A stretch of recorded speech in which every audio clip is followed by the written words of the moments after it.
Welcome to the Better Pairs Podcast. Join Dr. Jason Fujikawa for his insights on theology, philosophy, culture, and the verbal expressions we use to relate meaning and reality to one another. Make no mistake, this is a podcast for nerds, but particular nerds who are searching for old wisdom made ever new. To learn more about the Better Pairs cultural empire, please visit betterpairs.com. Greetings, I am your host, Dr. Jason Fujikawa.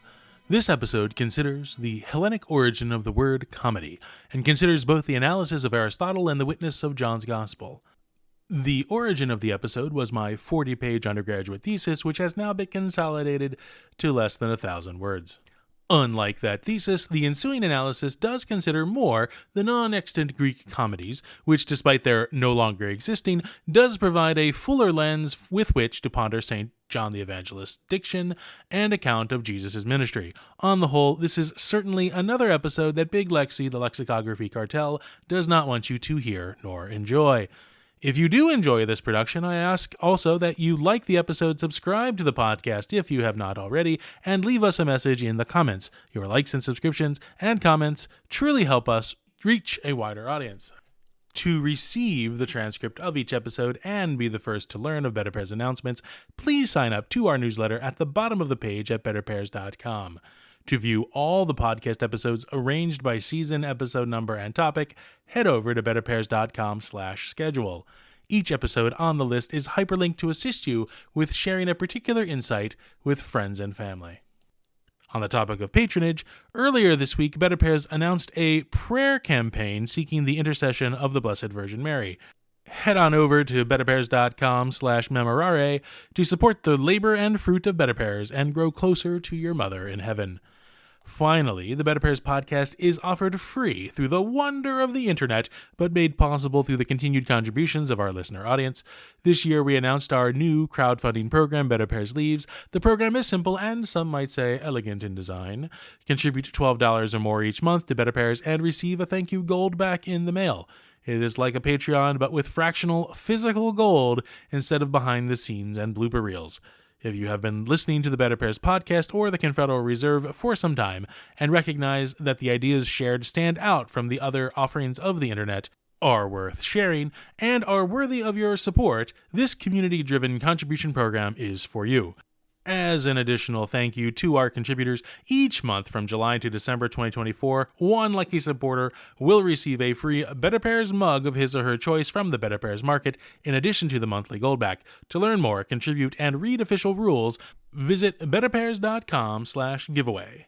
Thank you for your continued patronage of attention, prayers, and Federal Reserve notes. And now, on with the episode. Season 3, Episode 6, Comedy. Through an uncommon chain of events, I happened to read the Greek text of Aristotle's Poetics as an undergraduate student.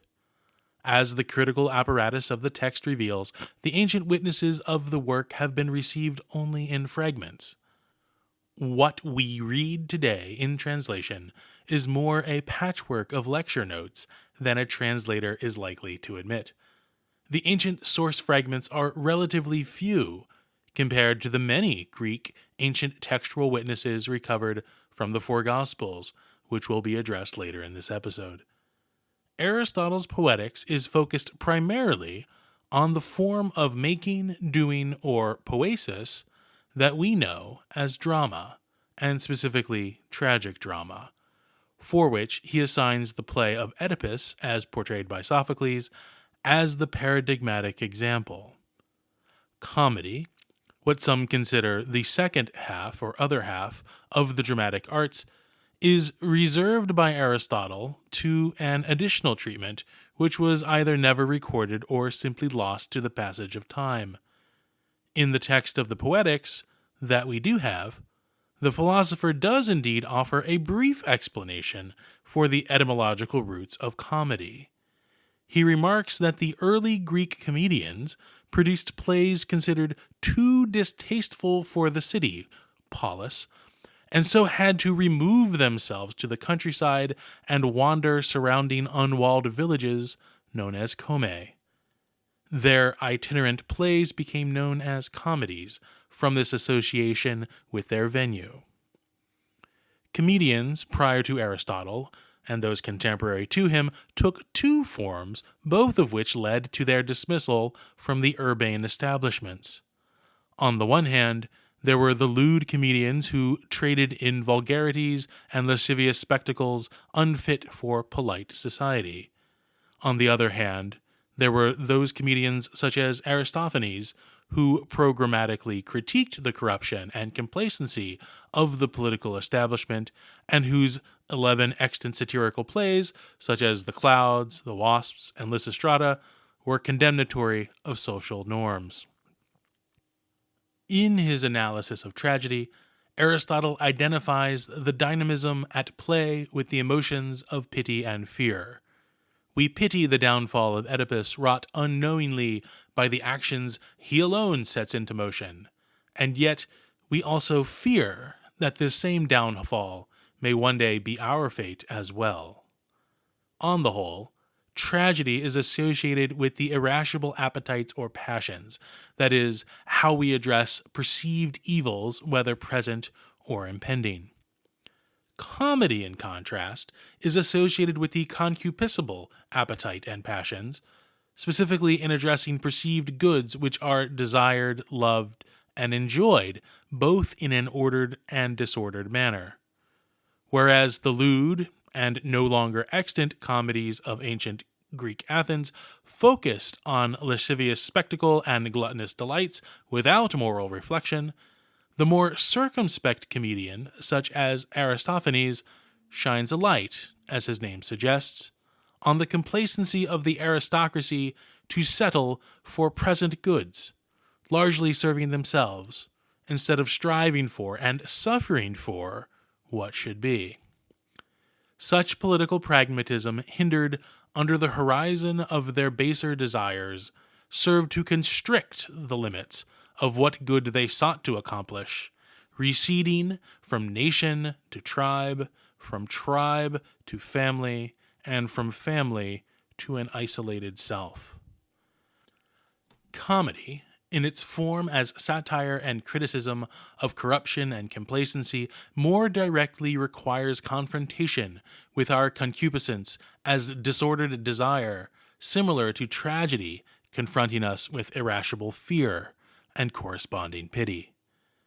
Comedy as political statement is fundamentally comedy as a moral statement, as politics and morality are primarily differentiated by the magnitude of scope, that is, the actions of society relative to the actions of the individual.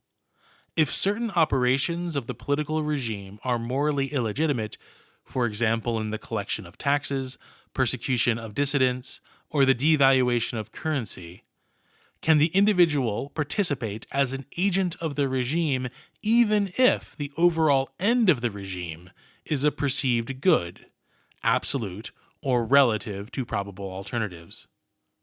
Comedy as political critique does not pose to the viewer the Oedipal question of whether my resolve to seek the truth of a pressing problem will unmask my own undoing for previous crimes. No, comedy as political critique forces us to confront our complacency with evil. Can we absolve ourselves with, "I was just doing my job," or "that is just how the world works"? Can we absolve ourselves by relinquishing our agency without denying, by that abdication, our human dignity? The gospel witness of Jesus Christ, who reveals man, that is, human nature, to himself, is perhaps an unlikely example of comedy opposed to tragedy. In the shorthand explanation of drama, a tragedy is a play in which the hero dies, and a comedy is a play in which the hero is married. It should be recounted that while each gospel account records the true death of Jesus Christ, this redemptive sacrifice is the perduring marriage covenant with his bride, the church, a marriage which triumphs over death, both his and, please God, ours. Further still, there is a consideration of the word kome, again the Greek word for unwalled village, which appears only 3 times in the New Testament and only in the Gospel according to John. Kome is used to describe both Bethlehem and Bethany, both in the context of their proximity to the famously walled city of Jerusalem.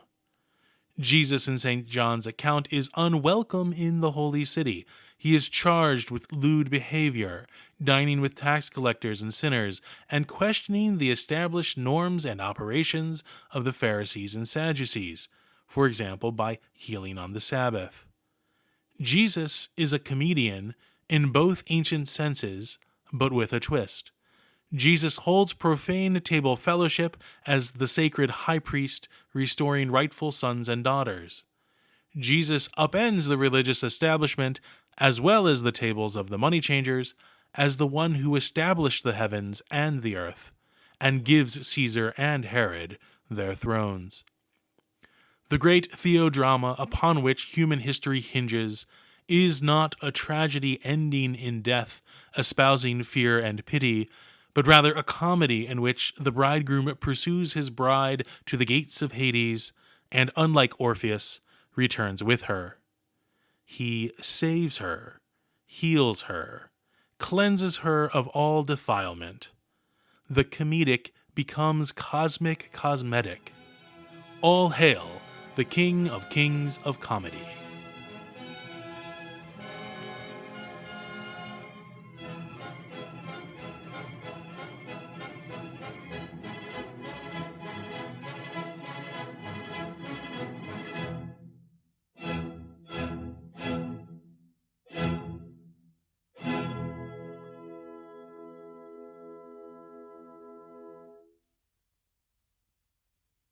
The views expressed by Better Pairs contributors are theirs alone, and do not necessarily reflect the views of Better Pairs, its parent company, or any company or organization affiliated with the contributors. For more information, to support Better Pairs, or to shop for Better Pairs merchandise, please visit betterpairs.com.